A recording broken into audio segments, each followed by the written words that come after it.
My name is Anna Sharratt, and I was born here in the Twin Cities. Most of my heritage is Scandinavian, but the thing that I've connected to recently is the Icelandic heritage.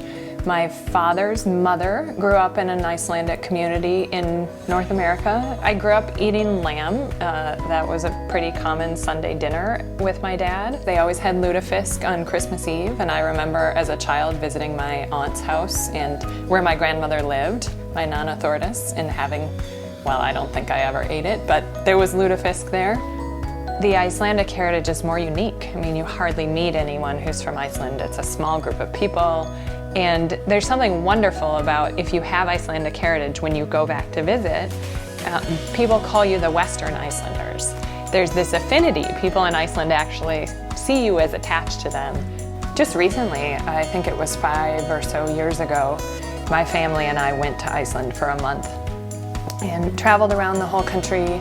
My kids just loved the yogurt there, that I came home thinking, I need to learn to make this. We had eaten skyr every single day in Iceland. We knew exactly what it tasted like and what we wanted out of it.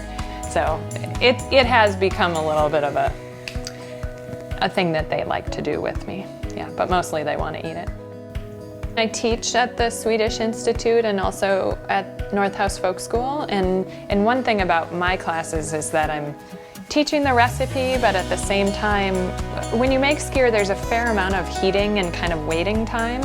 So I often initiate storytelling around a food tradition, and everyone then can share, regardless of if you're Italian or you're from somewhere in Africa. Everyone has these food traditions, and I love to hear the stories around those. So it's a pretty well-rounded class on Icelandic culture of really looking at literature and the food traditions, making this recipe and enjoying it together, and then sharing our own stories.